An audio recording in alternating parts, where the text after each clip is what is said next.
Natural theology, I maintain, can only properly be grounded in the philosophy of nature and not in natural science. I need immediately to qualify this opening statement in several ways. First, I'm speaking specifically of arguments in natural theology that purport to arrive at the existence and nature of God a posteriori. The ontological argument attempts to do so a priori, and I am, of course, not claiming that that argument should be grounded in the philosophy of nature, a suggestion which would be unintelligible given the nature of that argument. I am saying that any argument that successfully reasons from the world to God must be grounded in premises derived from the philosophy of nature rather than from natural science. Second, I don't mean to deny that natural theology itself is a kind of science. On the contrary, I think theology is the highest science in the Aristotelian sense of science. For that matter, in the Aristotelian sense, philosophy of nature itself constitutes a science. But neither natural theology nor philosophy of nature is a science in the modern sense of the term, the sense in which physics, chemistry, and biology are regarded as sciences. So, I'm claiming that natural theology cannot properly be grounded in sciences like physics, chemistry, or biology as those are typically understood today. Rather, it must be grounded in that more fundamental discipline which studies the metaphysical preconditions of any possible physics, chemistry, or biology, and that is precisely what the philosophy of nature is concerned with, at least using metaphysics in the sense contemporary analytic philosophers tend to use it. Third, when I say that natural theology must be grounded in the philosophy of nature, what I mean then is that we are not going to be able successfully to reason from the world to God unless we deal with the most basic philosophical questions about the nature of change, causation, material substance, and the like. But I will also be arguing that we need to defend the specific answers to those questions developed within the broadly Aristotelian scholastic tradition, a tradition often falsely supposed to have been overthrown by modern science, but which I maintain in fact best accounts for the very possibility of there being an empirical world for natural science to study in the first place. Fourth, when I say that we cannot get from the world to God except via premises derived from the philosophy of nature, I have a quite specific conception of God in mind. I do not deny that conclusions of a sort that might in some sense of the term be called theological might be derived from natural science. But I do deny that arguments grounded in natural science alone can get you to classical theism. That is, to the conception of God defended by Athanasius and Augustine, Avicenna and Maimonides, Anselm and Aquinas, and enshrined in Orthodox Catholic theology as expressed by the Fourth Lateran Council and the First Vatican Council. If anything, they have a tendency to lead you away from the God of classical theism.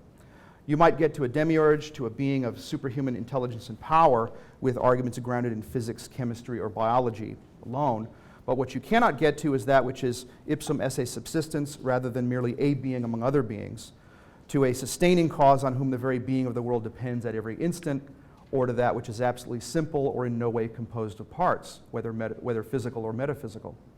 One implication of this is that design arguments of the sort associated with William Paley and contemporary intelligent design theory are at best irrelevant to natural theology, as that discipline is understood in the classical theist tradition, and at worst threaten seriously to distort our understanding of God and his relationship to the world, again, at least from the point of view of classical theism. Having made these qualifications, I doubt I've made my opening statement much less controversial. I've also no doubt raised as many questions as I've answered. Further, to explain my meaning and to justify my claims, it will be best to begin at the beginning of the history of natural theology, the beginning of natural science, and the beginning of the philosophy of nature. And as it happens, they all have the same beginning in ancient Greece with the pre-Socratics. And in honor of Thales, I'll have a little water at this point. I just thought of that, isn't that cool?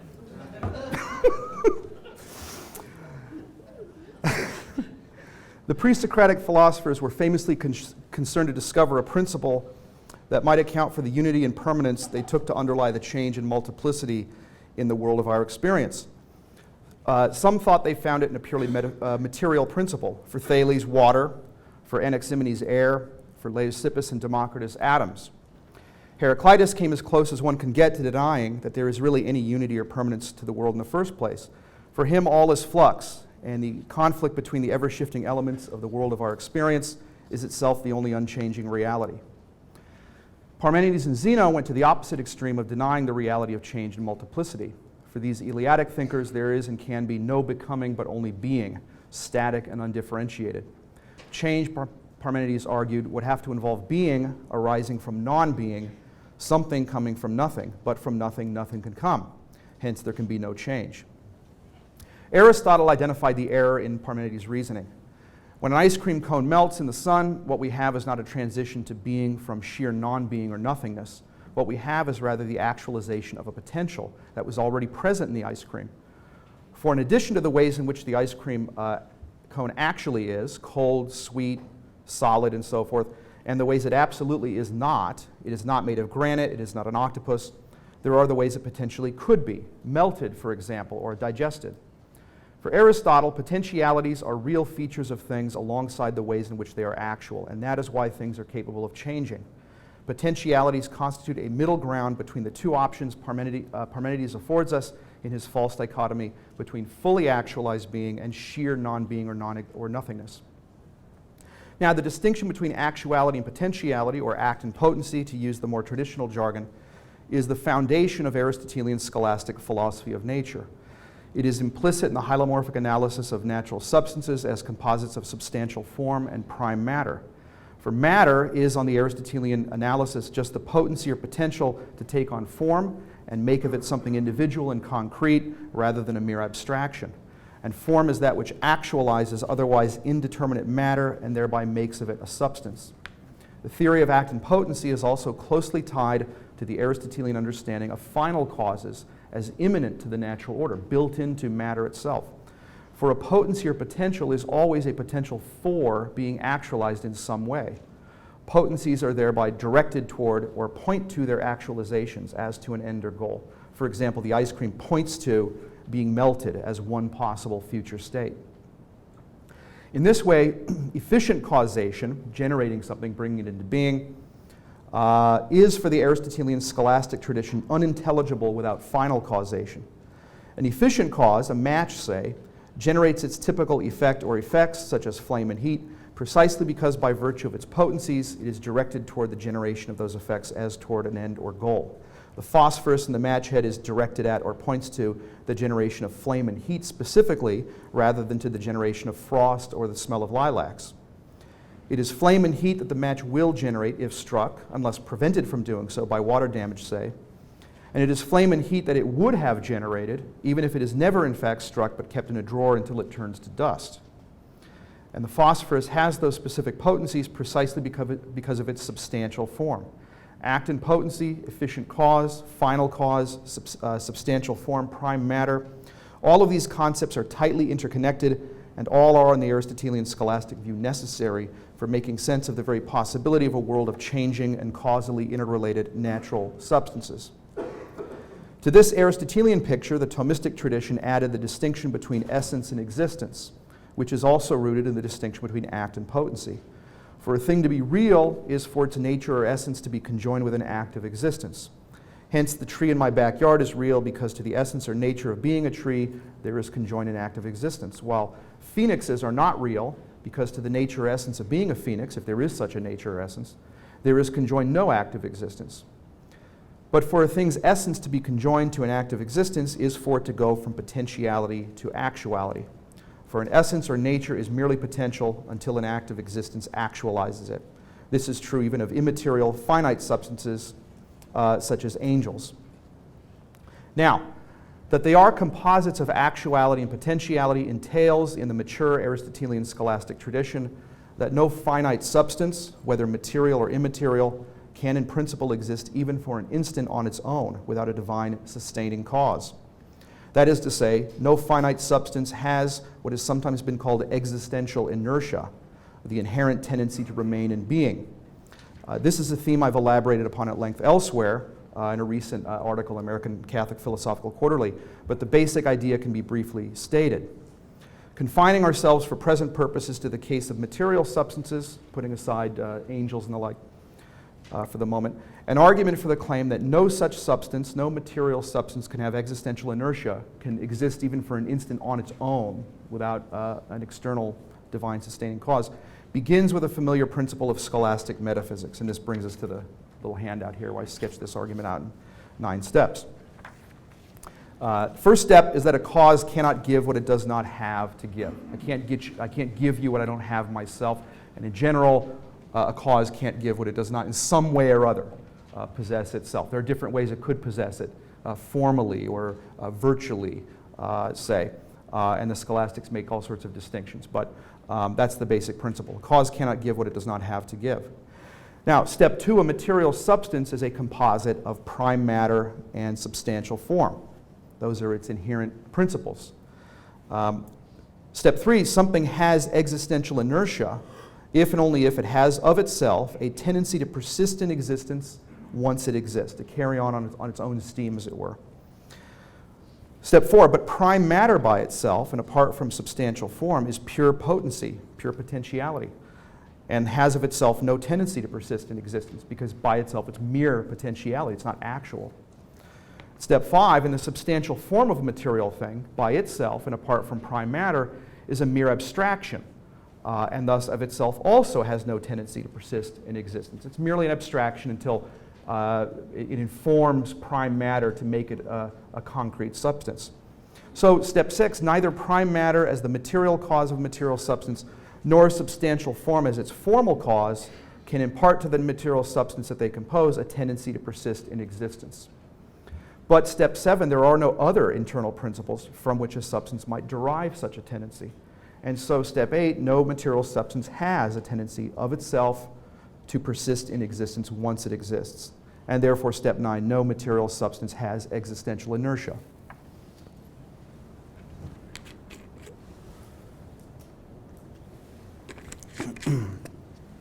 Okay, now, a lot more could be said about that. I say a lot more about it in this recent article I referred to, but the point here is just to give a sense of how one of the implications of the act-potency distinction, when it's fleshed out in terms of form and matter and essence and existence and so forth, is that the things of the world of our experience, the material things of the world that studied by science, known by common sense, cannot have, of its nature, any built-in tendency to carry on for an instant without an external sustaining cause. It'll be a very important point for what follows. Okay, now the transition from these key themes in Aristotelian scholastic philosophy of nature to natural theology should be obvious. For the inherent impossibility of any natural substance's maintaining itself in being, even for an instant, leads inexorably to the existence of God as its sustaining cause. As I've argued at length elsewhere, this is the overall thrust of each of the families of theistic arguments represented by Aquinas' famous 5 ways, as they have been developed within the Thomistic tradition.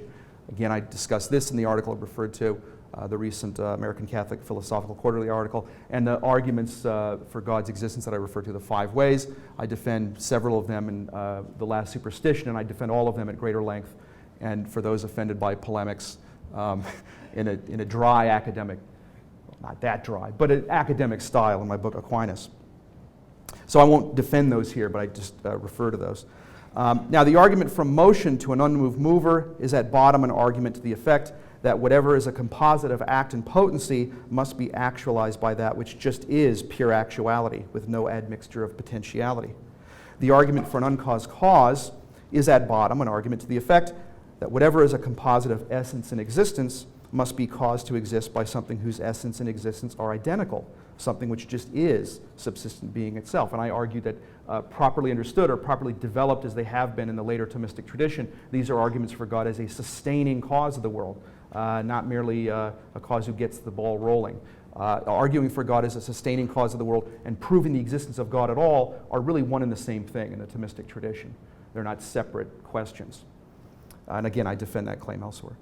More generally, whatever is composite in any respect must have its source in that which is absolutely simple or non-composite, and so forth for the other of the classic arguments for God's existence as enshrined in the 5 ways.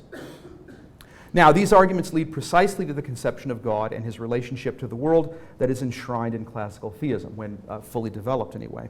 For example, they entail the doctrine of divine conservation, according to which the world could not continue in existence for an instant apart from God's conserving action. A doctrine that is clearly taught in Scripture, that has been affirmed by such doctors of the Church as Augustine, Gregory the Great, and Aquinas, that is taught by the Roman Catechism and is arguably implicit in the teaching of the First Vatican Council. They entail the doctrine of divine simplicity, which was explicitly taught by Vatican I and by the Fourth Lateran Council, and is the common teaching of the great theologians, not only of the Catholic tradition, but also within Judaism and Islam. They entail the doctrine of divine immutability and eternity, which, like the doctrine of divine simplicity, are de fide doctrines of the Catholic Church and the common teaching of the classical theologians. These doctrines follow from God's being pure actuality rather than a mixture of actuality and potentiality. What is composed of parts of any sort is a mixture of potentiality and actuality insofar as the whole is only potentially in the parts and needs to be actualized. Hence, God as pure actuality cannot be composed of parts. What is changeable or temporal passes from potentiality to actuality. Hence, God as pure actuality cannot be changeable or temporal, and so forth. Excuse me. In short, the theory of act and potency, which is the core of the Aristotelian scholastic philosophy of nature, when fully developed, leads us to a conception of the world as utterly dependent on God at every instant, but also to a conception of God as utterly distinct from the world, since, unlike the world, he is simple, immutable, and eternal. It thereby not only refutes atheism, but rules out both deism and pantheism, views which Christian orthodoxy requires us to condemn in any event. It gives us the foundation, then, for a sound natural theology. Again, certainly from the point of view of classical theism, anyway. Now, am I insinuating that to abandon the Aristotelian scholastic philosophy of nature, and in particular the theory of act and potency, would be to undermine natural theology, at least if we understand natural theology to be in the business of arguing from the world to the God of classical theism? Am I insinuating that abandoning it would threaten to open the door to pantheism, deism, or even atheism? That is exactly what I'm insinuating. I'm asserting it, I'm not insinuating. And here's one reason to think that I am right. These dire consequences are exactly what followed when the Aristotelian scholastic tradition lost its hegemony in Western thought. Now, this brings us to the rise of natural science, modern natural science. If the philosophy of nature and natural theology reached their high point with Thomas Aquinas, this third of the disciplines we are concerned with, natural science, had to wait until the scientific revolution. And of course, the scientific revolution had something to do with the Aristotelian scholastic tradition losing its hold over the Western mind, but not in the way commonly supposed. Modern science has indeed falsified certain empirical scientific theses that had been associated with the Aristotelian scholastic tradition. Geocentrism, the ancient theory of the elements, the idea that material objects have specific places to which they naturally move, and so forth. Aristotelian scholastic arguments in the philosophy of nature and natural theology had often been stated in terms of these now superseded scientific ideas. But the metaphysical and theological claims can be disentangled from the false scientific claims, and were so disentangled by later scholastic thinkers. Thus, that the scientific revolution put paid to Aristotelian scholastic physics does not entail that it put paid to Aristotelian scholastic philosophy of nature and natural theology, and in fact it did not do so. The reason many suppose otherwise is that they fail to keep in mind that the scientific revolution was not merely a revolution in science. It was also a philosophical revolution, and the latter revolution has inherited the prestige of the former. As the philosopher Hilary Putnam in his book Renewing Philosophy has written, quote, "For the last 3 centuries, a certain metaphysical picture suggested by Newtonian or Galilean physics has been repeatedly confused with physics itself. Philosophers who love that picture do not have very much incentive to point out the confusion.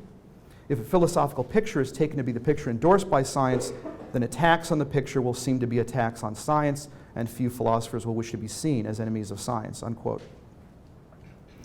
What this revolutionary metaphysical picture involved was, of course, an overthrow of the Aristotelian scholastic philosophy of nature, the theory of act and potency, immanent final causes or teleology built into the natural world, not imposed from outside, or not merely imposed from outside the way a watchmaker imposes a time-telling function on bits of metal, say, but in some way built into the nature of things, on the model of an organic substance, for example. That idea is thrown out the window.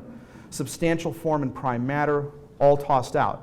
In their place was put a new description of the natural world in essentially mathematical and non-teleological terms.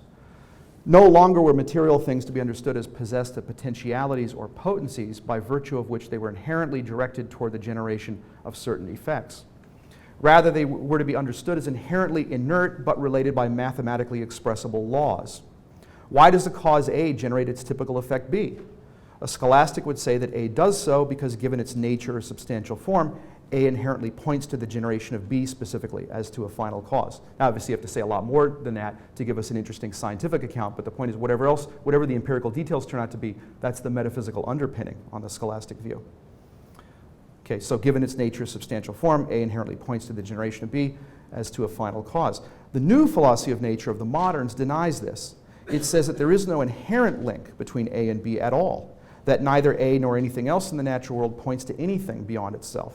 Rather, it is just a, quote, law of nature that A's tend to be followed by B's, where this law is, as it were, imposed from outside.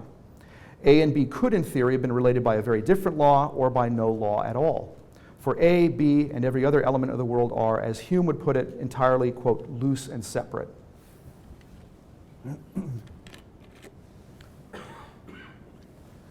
Hence, whereas natural phenomena were modeled on organic substances in the Aristotelian scholastic tradition, the moderns modeled them instead on machines or artifacts. The parts of a plant, say, on the Aristotelian tradition, have an inherent or built-in tendency to function together for the sake of the whole. Roots have an inherent tendency, just by virtue of being part of a tree, to sink into the ground and to draw water and nutrients into the body of the plant. Leaves have an inherent tendency toward photosynthesis, and so forth.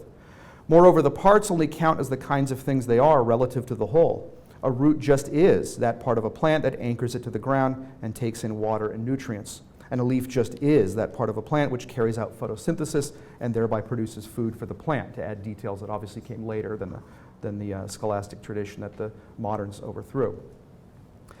They just would not be the kinds of things they are apart from their relations to the plant of which they are parts.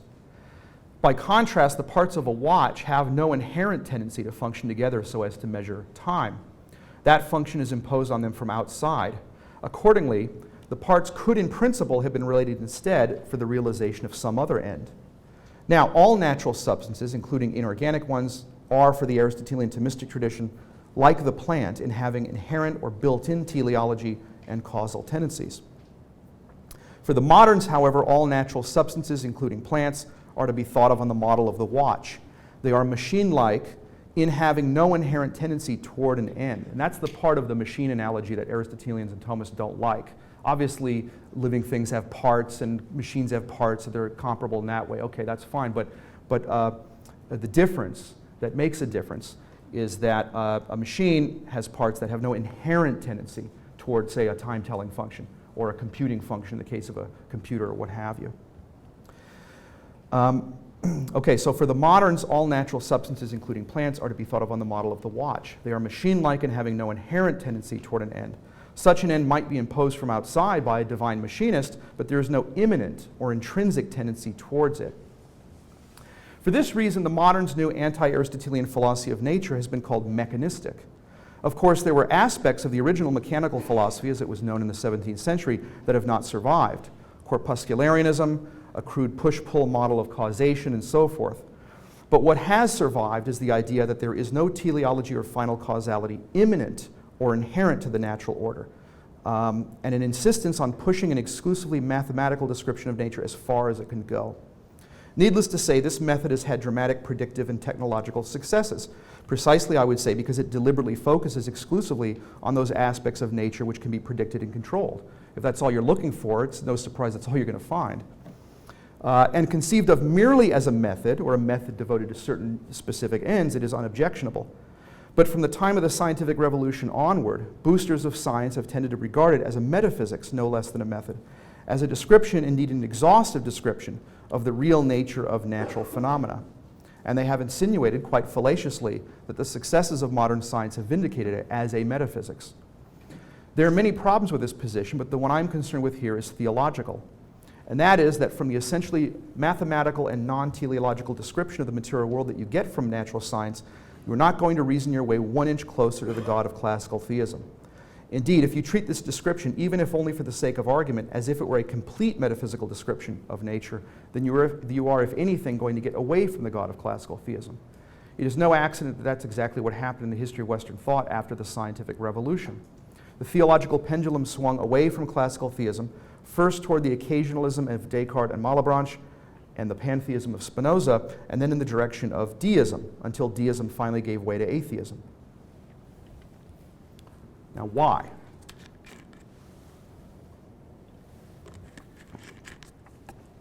And this brings us to of all people, in a talk given by a Thomist, Bishop Berkeley.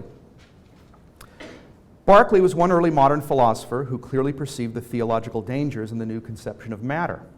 As he warns us in the three dialogues, quote, "Matter or material substance are terms introduced by philosophers and as used by them imply a sort of independency or a subsistence distinct from being perceived by a mind. There is not perhaps any one thing that hath more favored and strengthened the depraved bent of the mind toward atheism than the use of that general confused term," unquote. And again he says, the same work, quote, "But allowing matter to exist and the notion of absolute existence to be as clear as light, yet was this ever known to make the creation more credible? Nay, hath it not furnished the atheists and infidels of all ages with the most plausible argument against a creation? That a corporeal substance which hath an absolute existence without the minds of spirits should be produced out of nothing by the mere will of a spirit hath been looked upon as a thing so contrary to all reason, so impossible and absurd, that not only the most celebrated among the ancients, but even diverse modern and Christian philosophers have thought matter co-eternal with the deity," unquote. Now, of course, Berkeley was an idealist, and he objected to the notion of matter as such, not merely to the modern conception of matter. Nevertheless, his immediate target was the notion of matter as he found it in Locke and Newton. And there is a sense in which even the staunchest Aristotelian scholastic realist must agree that Berkeley was correct to object to the suggestion that matter might exist apart from all minds, including the divine intellect. For as I have emphasized, for the scholastic, the material world could not persist for an instant were God not continually causing it to exist. And on the doctrine of divine simplicity, God's causing the world and God's knowing the world are really one and the same thing, considered from different points of view. Hence, to say that matter might in principle exist apart from God's thinking about it would implicitly be to say that matter might in principle exist without God's continually causing it to exist.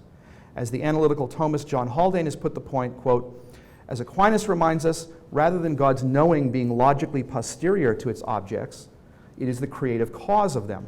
God knows reality as a writer knows his narrative, not by being an attentive reader, but by being a deliberative author," to harken back to something Steve Barr said last night. In that sense, Haldane says, quote, "Berkeley was correct. To be is to be known by God," unquote. But does the modern mechanistic conception of matter really imply that matter could exist even apart from God's conserving action? It does indeed. Or at least it's hard to see how it can avoid that implication if mechanism is interpreted as a metaphysics rather than merely as a method. Excuse me. Berkeley was clear that what he objected to was not the suggestion that matter might exist apart from some mind or other, but that matter had what he called an absolute subsistence, or an absolute existence apart even from the divine intellect. And you don't have to be a Berkeleyan idealist to see the modern conception of matter entails that it has such an absolute subsistence. For recall what I said earlier about the reason why material things do not, on the Aristotelian scholastic view, possess existential inertia, do not have the capacity to remain in being on their own. The reason is that they're mixtures of act and potency, actuality and potentiality. Matter all by itself is just pure potentiality with no actuality at all by itself, while the substantial forms of material things are mere abstractions apart from matter, with no concrete existence. More generally, an essence is purely potential and not at all actual apart from an active existence, while an active existence is a mere abstraction apart from a nature or essence that it actualizes. Matter and form, essence and existence in a concrete material thing are thus interdependent. To avoid vicious ontological circularity, then, there must be something outside a material thing that combines and keeps combined its metaphysical components if it is to exist even for an instant. Okay, given all the act potency stuff, that's the case anyway.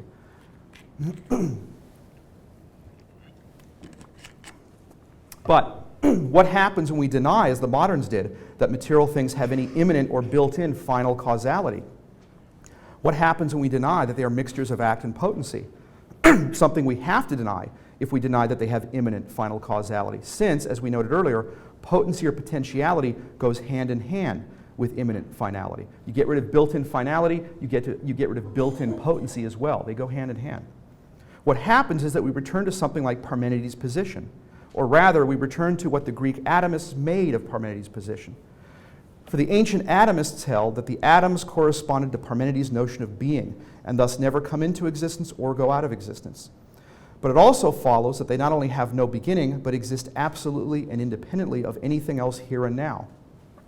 For that is what one has to say of a thing if one denies it is a mixture of act and potency.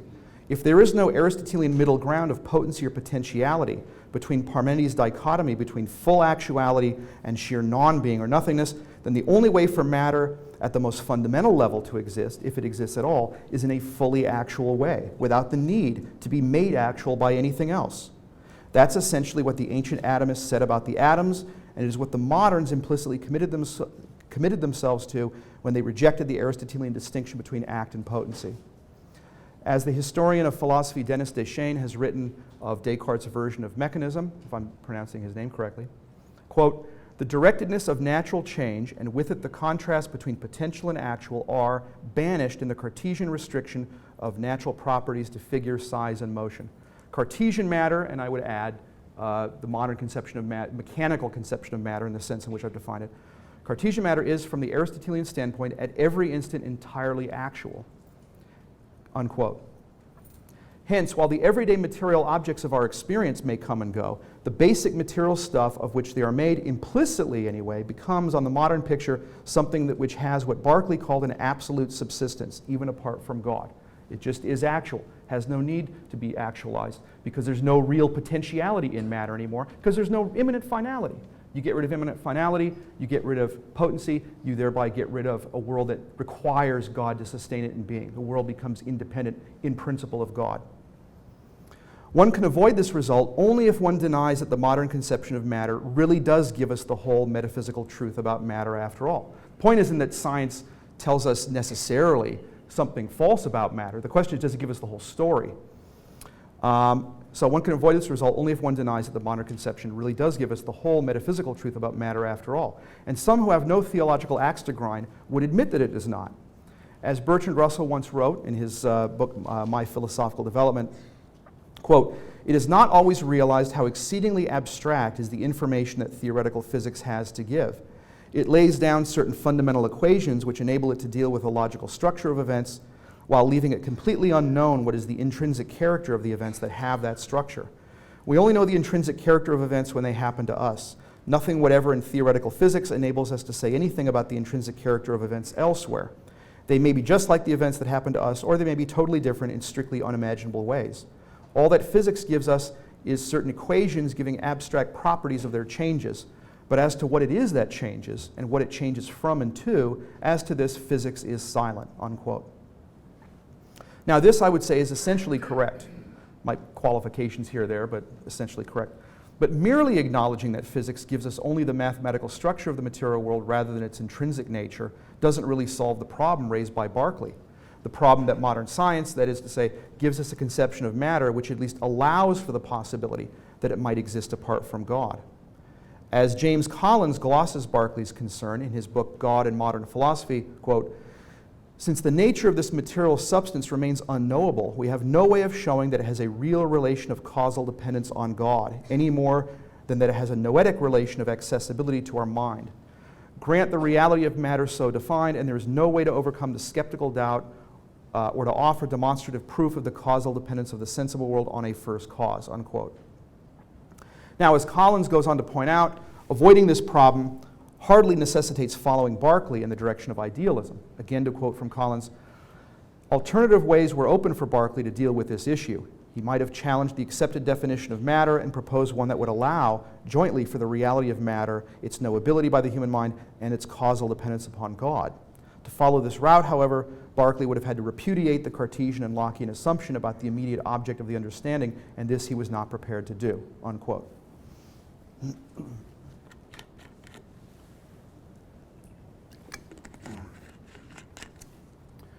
Though he saw the theological dangers inherent in the modern conception of matter then, Berkeley was still himself committed to the modern philosophical project and had no intention of returning to the scholasticism that would have given him just the conception of matter that Collins describes, but which he followed Descartes and Locke in repudiating. He chose then to propose a novel idealist account of God's relationship to the world. Unless we're willing to follow Berkeley's idealism then, a route that few would take and which is certainly philosophically and theologically problematic, we need to find some realist solution to the problem he raises. a solution that both affirms the existence of matter and makes it intelligible how the material world must depend on God for its continuance in existence from moment to moment. I submit that there is no way to accomplish this without going beyond the purely mathematical description of the material world physics gives us and addressing the questions in the philosophy of nature that it leaves unanswered. Questions about the intrinsic character of the material world, as Russell put it. And I submit also that there is no way to accomplish it without acknowledging that the intrinsic character includes potency or potentiality as a real constituent, just as the Aristotelian scholastic tradition has always claimed, and therefore also immanent final causality, not merely imposed from outside, but built into matter. Now, if there is any doubt about this, let me try to dispel it by examining the two main alternative approaches to arguing from the world to the existence of God developed by the moderns. The broadly empiricist approach, most prominently represented by William Paley, and the rationalist approach, most prominently represented by Leibniz. Both are seriously deficient from the point of view of classical theism, and their deficiencies arise precisely from their eschewal of the Aristotelian scholastic philosophy of nature. Consider first Paley's famous design argument for the existence of God as a kind of cosmic machinist who imposes purposes or teleology on the world from outside, the way a watchmaker imposes a time-telling function on parts that in no way have it intrinsically. Now, it is often acknowledged that Paley's argument gets us at best to a designer who is extremely powerful and intelligent, but who, for all we know, may yet be finite and thus non-divine. But the problem is not just that Paley's designer may be something other than God as classical theism understands him. There is reason to think that Paley's designer could not be God as classical theism understands him. Consider first that for classical theists like Aquinas, when we predicate attributes of God, we necessarily do so analogously rather than univocally.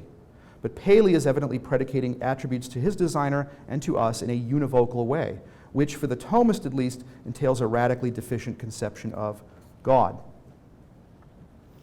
A simple example will illustrate the difference between the two kinds of predication.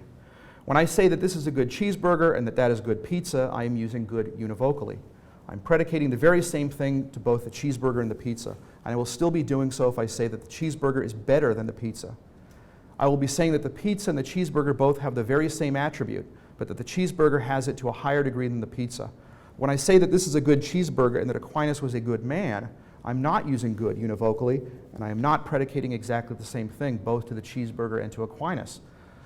I'm saying instead that there is something in Aquinas that is analogous to what we call good in the cheeseburger, though of course it is not precisely the same thing, since the moral qualities that lead us to attribute goodness to a human being are not the same as the gustatory and nutritive qualities that lead us to attribute goodness to food. Similarly, when we speak of Aquinas' intelligence and my intelligence, we are using intelligence univocally. Hence, to say that Aquinas was more intelligent than I am is to say that Aquinas had the same thing I have, but to a greater degree. But in Aquinas' view, when we speak of our intelligence and God's intelligence, we are not using intelligence univocally. We are not saying that God is the same thing we have, but to a higher degree. Rather, we are saying that there is in God something analogous to what we call intelligence in us. The reason is that God, as pure actuality, does not merely participate in being, goodness, intelligence, and the like, as we and other created things do. For Aquinas, God doesn't have being. He is being itself. He doesn't have goodness. He is goodness itself. He doesn't have intelligence. He is intelligence itself, and so forth. Moreover, he is, given the doctrine of divine simplicity, identical to his attributes. What we call God's being, God's goodness, God's intelligence, and so forth, are really just the same thing, God himself considered from different points of view. It follows that God is radically unlike anything in the created order. He is not a being alongside others, not even a very grand and remote being among other beings, but rather ipsum esse subsistence, that on which all mere beings depend for their being, subsistent being itself. By contrast, Paley's procedure is to model his designer on human designers. By implication, at least, his designer exercises the same faculty human designers do. He works out design problems, he performs calculations and so forth, but does so with massively greater facility. He's really clever, but God is not clever. He's beyond that, as Thomism understands him, certainly. Paley's designer is an essentially anthropomorphic designer, and as such, it is hard to see how he could be as classical theism says God is, absolutely simple, immutable, eternal, and so forth. So the anthropomorphism implicit in Paley's conception of God is one reason why many classical theists are bound to object to Paley's style of argument. Now, to be sure, there are some classical theists, Scotus for example, who don't subscribe to Aquinas' doctrine of analogy, and they may be willing to cut Paley some slack on this particular issue. But there are other problems with Paley's argument. In particular, Paley's implied conception of God's relationship to the world is another potential source of incompatibility with classical theism. To see how, consider the three main approaches in the history of theology to understanding God's causal relationship to the world, as Alfred Freddoso has usefully classified them.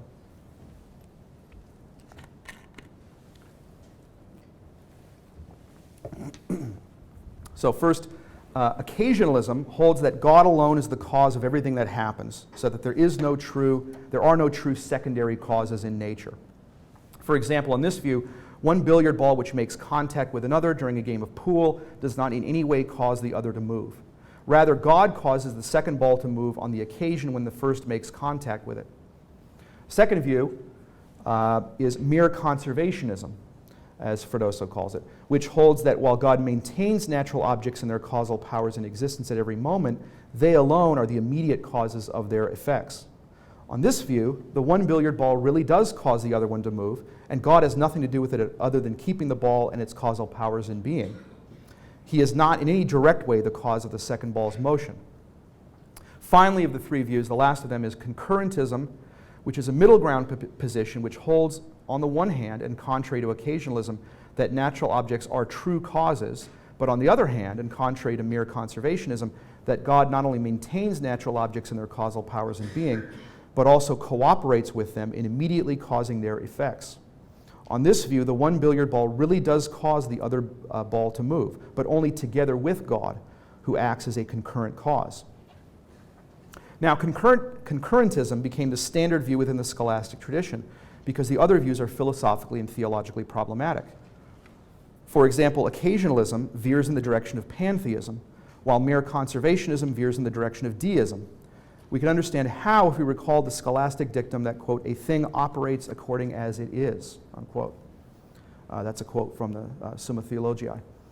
If, as occasionalism holds, only God alone ever operates or brings about effects, and natural objects operate not at all, then it is difficult to see how they exist at all, at least in a robust way.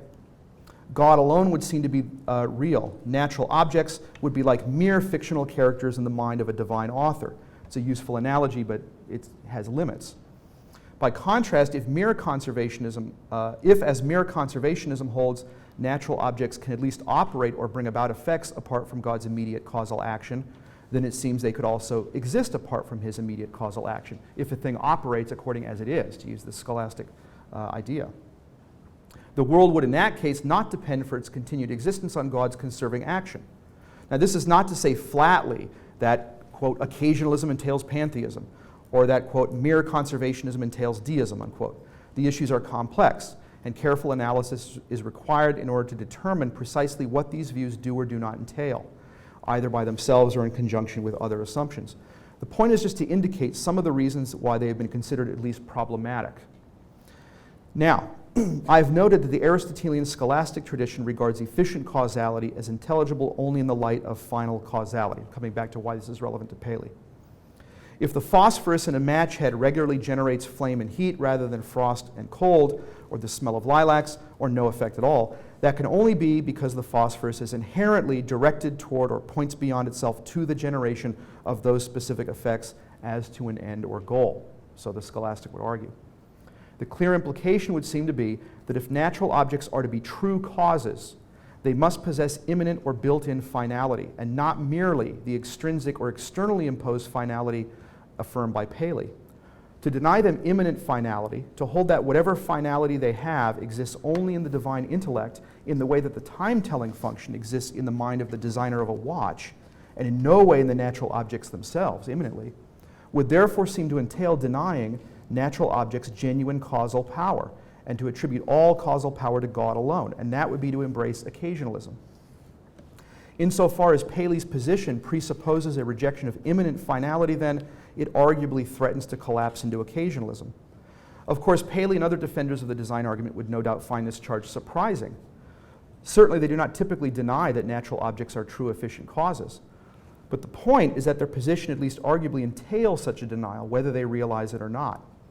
If digestion, oxidation, gravitation, and other natural causal processes are as extrinsic to natural phenomena as time-telling is extrinsic to the parts of a watch, then natural phenomena have no more power to carry out these activities than metal gears have the power to convey the time of day. After all, that a particular bit of physical activity means that it is now 11:27 or whatever time it is entirely observer relative and does not follow from anything in the watch parts themselves. If we, the designers and users of the watch, who cause the marks on its face to mean, it is we, the designers and users of the watch, who cause the marks on its face to mean what they do. Similarly, if something counts as digestion, oxidation, gravitation, and the like, also entirely extrinsically, only relative to God's activity as a designer, and in no way are those things built into matter itself, then these things too are really God's activities rather than those of natural objects themselves, and we're left with occasionalism. To be sure, some of Paley's other commitments would seem to lead in the opposite direction. In particular, that he regards it as at best highly probable that complex natural phenomena were designed by God seems to entail that they could, at least in principle, exist and operate apart from him. But this leads him out of the frying pan of occasionalism only to fall into the fire of deism, bypassing not only concurrentism, but even mere conservationism altogether. And of course, Paley's position is indeed sometimes characterized as reflective of the 18th century trend toward deism. That trend, I would say, was inevitable. The elements comprising the material world, no longer regarded as united organically into substances via substantial forms and immanent final causes, came to seem essentially loose and separate, as again Hume famously put it, having no more inherent unity than the parts of a machine do. Hence, the regularities they did exhibit were reconceived on the model of the regularities that a watch or some other mechanical artifact exhibits when its parts are arranged by an artificer. The, quote, laws of nature, as these regularities came to be described, displacing talk of the natures or substantial forms of things, were just the patterns that the divine artificer had put into the bits of clockwork that make up the world. As a machine can operate in the absence of its maker, though, so too did the world come to seem something that could operate in the absence of the artificer, at least in principle. And thus did the doctrine of divine conservation give way to deism. And the sequel, naturally, was atheism, once it occurred to mechanists that if the machine of the world could operate here and now without a machinist, maybe it always has so operated. Maybe the machine and the laws governing it are all that has ever existed. That the mechanistic anti-Aristotelian view of matter insinuated the ancient atomist view that matter was fully actual and thus without need of a sustaining cause could only serve to grease the skids.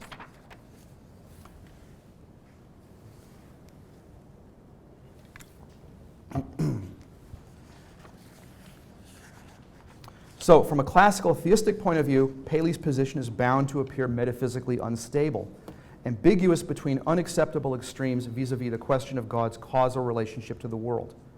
And it wavers between these extremes precisely because of its rejection of the Aristotelian scholastic philosophy of nature, and in particular its rejection, at least implicitly, of immanent rather than merely extrinsically imposed final causes.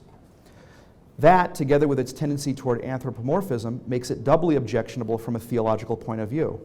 It is no surprise then that Thomists have often distanced Aquinas' fifth way from the design argument of Paley and other modern writers, sometimes in harsh terms. Now, Leibniz's rationalist approach to natural theology, to consider the other, what I identified earlier as the other main modern alternative approach to natural, arguing from the world to God, that kind of natural theology.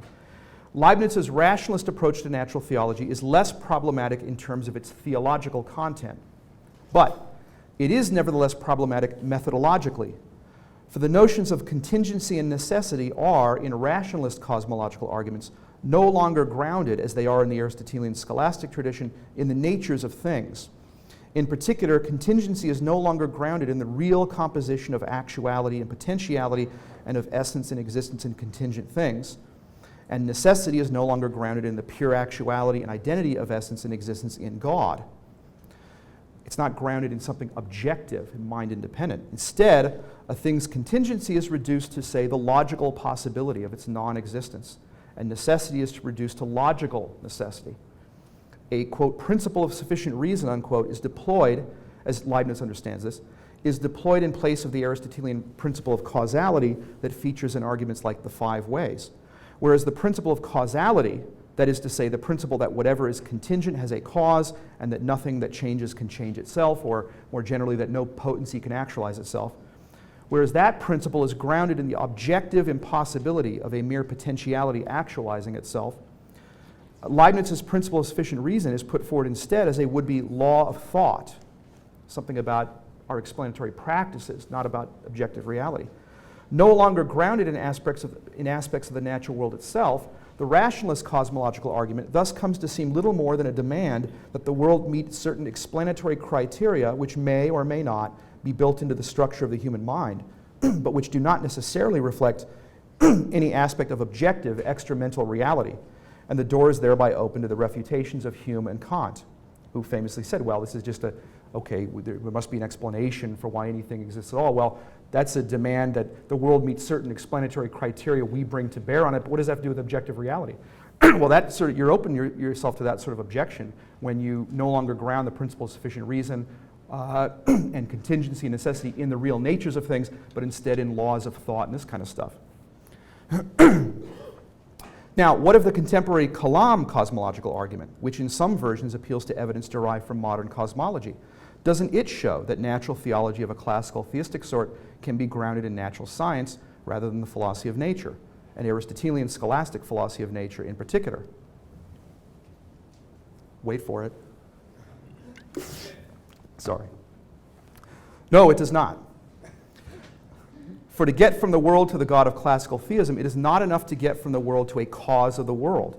One must get to a cause that has the attributes distinctive of the God of classical theism, such as simplicity, immutability, and eternity.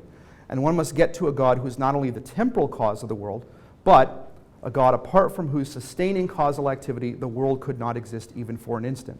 And I submit that neither condition can be met without recourse to the distinction between actuality and potentiality that is at the core of the Aristotelian scholastic philosophy of nature. The reasons are implicit in what was said earlier. Unless the world is a mixture of potentiality and actuality, it cannot be dependent for its continued existence on something outside it.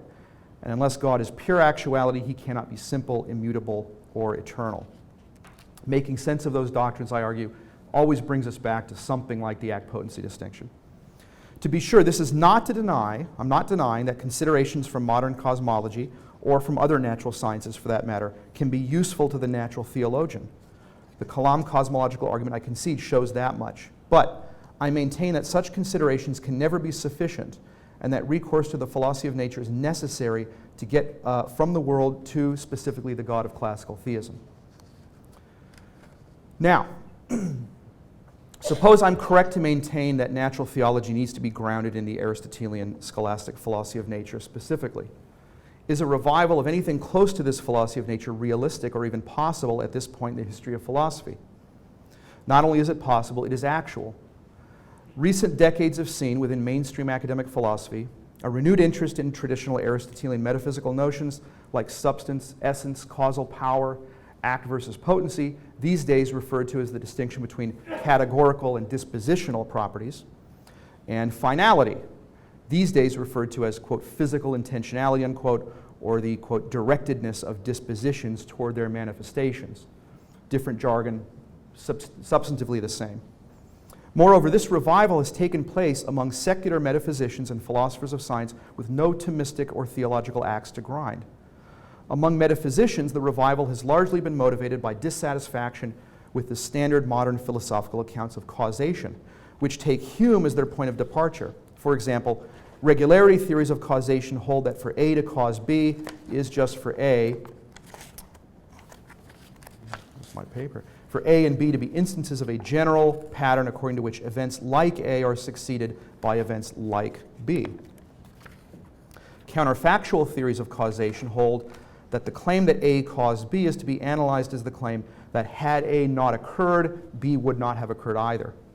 Various technical objections have been raised against such accounts, but for those attracted to a neo-Aristotelian approach to causation, the fundamental difficulty is that these theories do not capture causation itself, but only phenomena that presuppose causation. That is to say, to the extent that the regularities in question hold, and to the extent that the counterfactuals in question are true, that is only because they are grounded in the causal powers of things. They don't explain causation, but presuppose causation.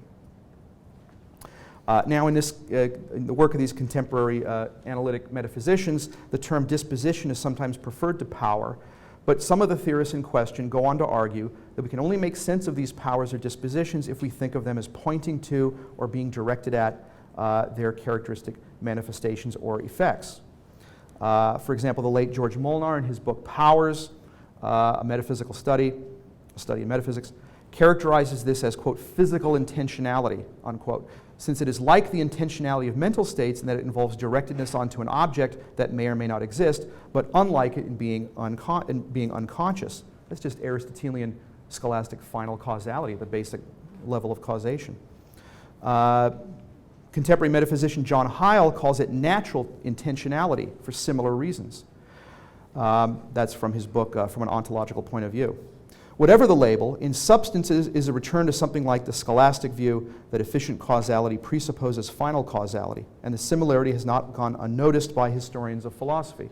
If you look at a book like Walter Ott's recent book, Causation and Laws of Nature in Early Modern Philosophy, very interesting book, he points out how the scholastic ideas that a lot of the early moderns, guys like Descartes, Locke, were responding to, have been more or less resurrected in work by writers of the sort that I've been alluding to in contemporary analytic philosophy, totally outside the circle of Thomists. Within the philosophy of science, a movement toward neo-Aristotelianism has been motivated by dissatisfaction with the idea that scientific explanation is a matter of discovering, quote, laws of nature. As Nancy Cartwright has emphasized, she was referred to earlier today, a serious problem with the Humean notion that science is in the business of establishing regularities on the basis of observation is that the sorts of regularities that the hard sciences tend to uncover are rarely observed, and in fact are in ordinary circumstances impossible to observe. Beginning students of physics quickly become acquainted with idealizations like the notion of a frictionless surface and with the fact that laws like Newton's law of gravitation, strictly speaking, describe the behavior of bodies only in circumstances where no interfering forces are acting on them, a circumstance which never actually holds. Moreover, physicists, Cartwright argues, do not in fact embrace irregularity as a law of nature only after many trials, after the fashion of popular presentations of inductive reasoning. Instead, they draw their conclusions from a few highly specialized experiments conducted under artificial conditions. None of this, Cartwright argues, is consistent with the idea that science is concerned with cataloging observed regularities, but it is consistent, in her view, with the Aristotelian picture of science as in the business of uncovering the hidden natures of things, the substantial forms of things, as the scholastic would say. Experimental practice indicates that what physicists are really looking for are the inherent powers that a thing will manifest when interfering conditions are removed. And the fact that a few experiments or even a single controlled experiment are taken to establish the results in question indicates, Cartwright argues, that these powers are taken to reflect a nature that is universal to things of that type.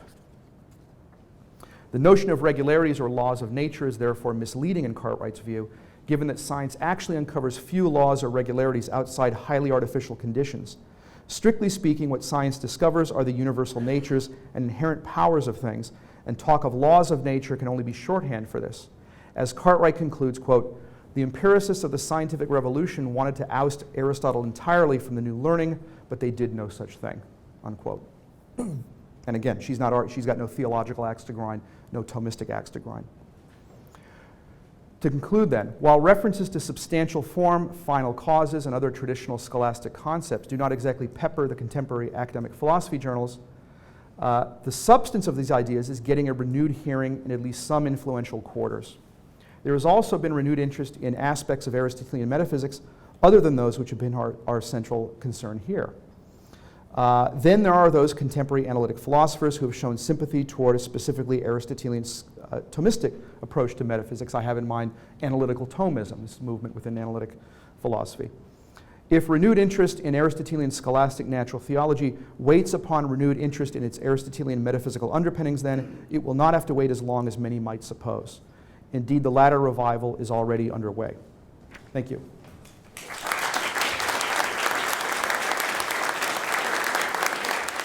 Let me begin by saying that I found preparing these comments more challenging than usual.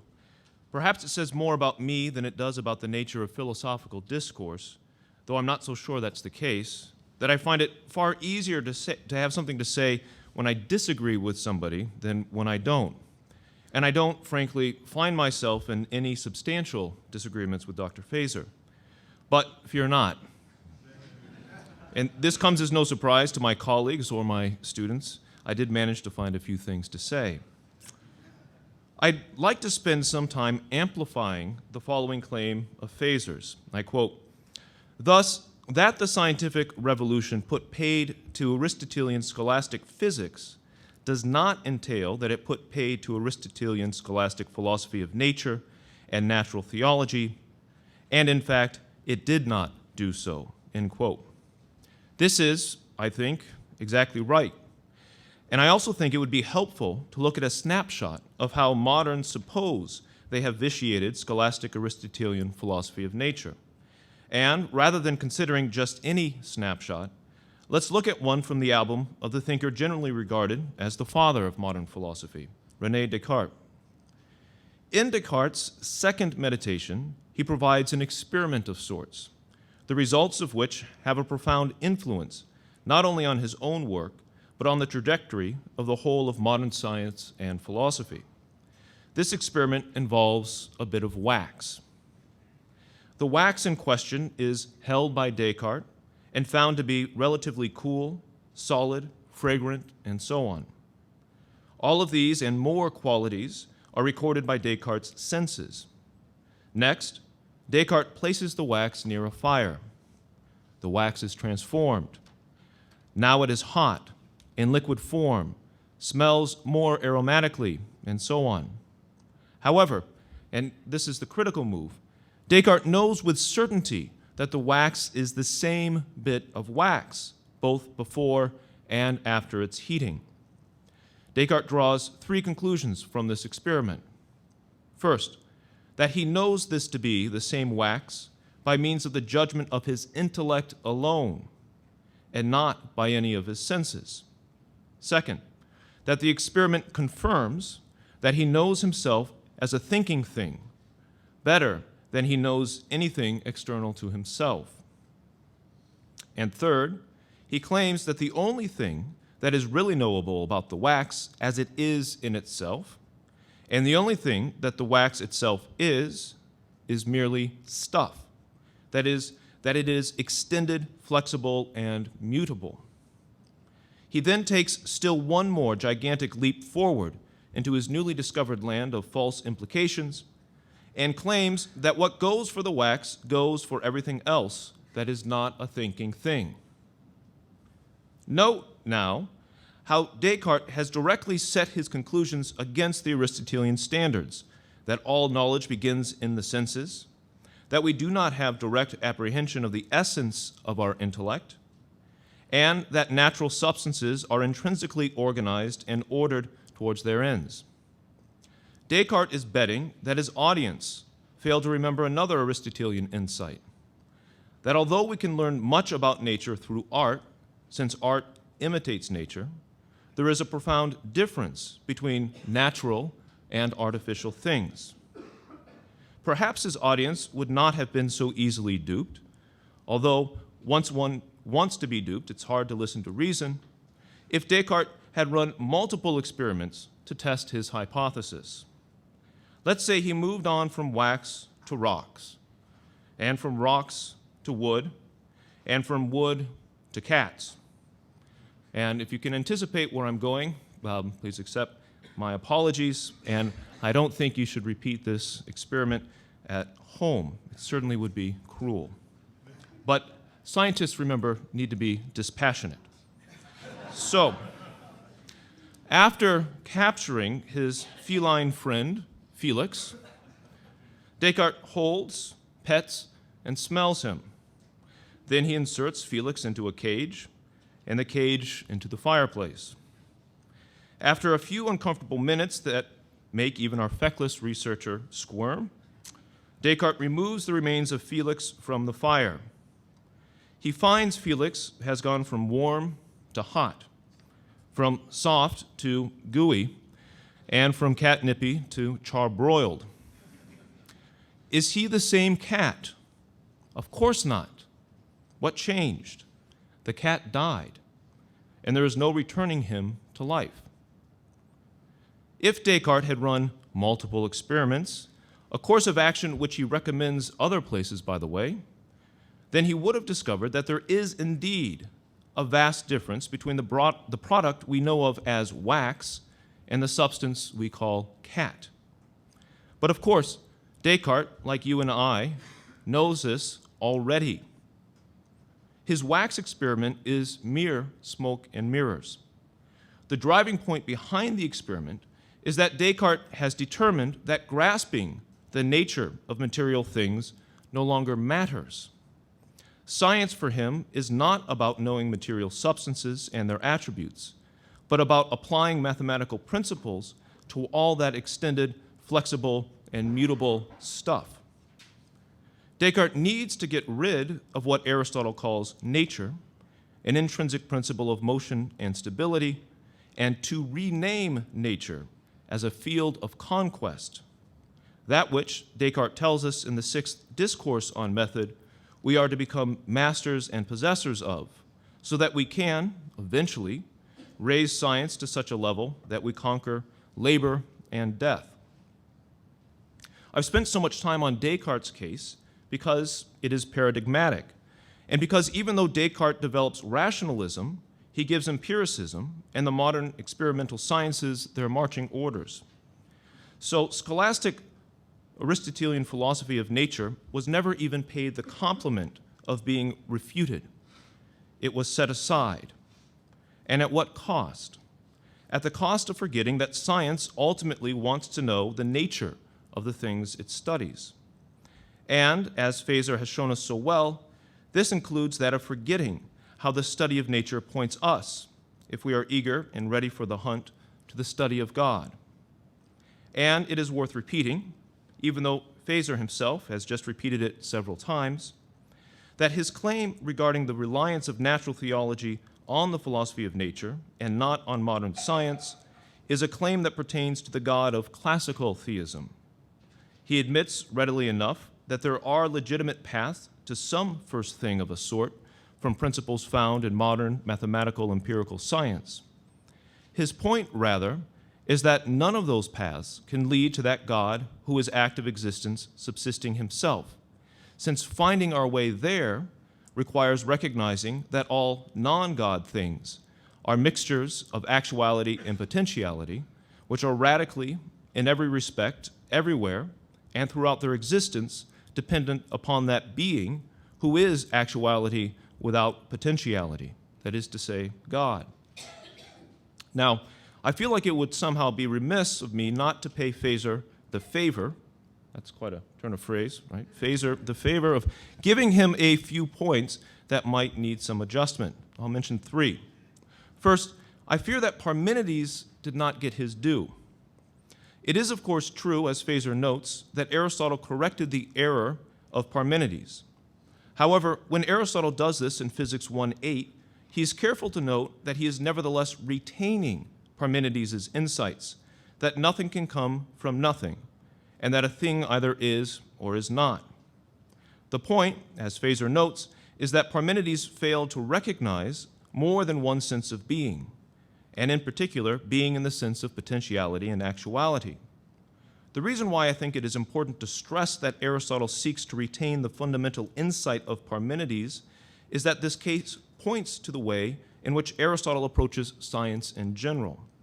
He seeks to cultivate the insights of his predecessors and contemporaries, to test their best hypotheses, and to retain what is worth retaining, albeit oftentimes with significant additions or other alterations. That's a far cry from the habits of some later thinkers to raise, a la Descartes, the whole of past learning to the ground in order to start from scratch, or to achieve that elusive mark of distinction we moderns love so much, namely originality. The pursuit of knowledge for Aristotle is not a zero-sum competition. Rather, it is more like cultivating a family farm, where shared work yields greater returns, which are shared by everyone involved. And, as with farming, one does better to rely on the experiences and wisdom of others who have farmed before. Second, is there hard evidence that Paley really is such a thoroughgoing univocist? I've always taken the mechanism implicit in his watch analogy to imply that God is like a watchmaker, but not just like a watchmaker. But then I'm no Paley scholar, and I'm happy to be disabused of that interpretation. The trouble is I'm not yet disabused of that interpretation. Third, Feser, in his very intriguing rehabilitation of Berkeley, rightly shows that a scholastic Aristotelian theory of God finds the connection between God's thinking all beings and God's continually causing all beings. This is absolutely true for Aquinas. My trouble is that it is not absolutely true for Aristotle. Aristotle's God, as far as I've been able to tell, and despite some Neoplatonic interpretations to the contrary, does not think nature. Doing so would be beneath God. God only thinks the best of all things, and that is himself. Nevertheless, Aristotle argues in Metaphysics 12, this God continuously causes the actuality of every being in the universe. Now, I agree with Aquinas' insight, and it is an insight that he draws from his own Neoplatonic roots, particularly relying on pseudo-Dionysius. But the example of Aristotle's position would seem to undermine Feser's following claim. Quote, hence, to say that matter might in principle exist apart from God's thinking about it would implicitly be to say that matter might in principle exist without God continually causing it to exist, end quote. At the very least, if this is the case, then Feser has discerned an implication of Aristotle's position that Aristotle himself failed to see. In any event, I think it's a point that needs some attention. Thank you.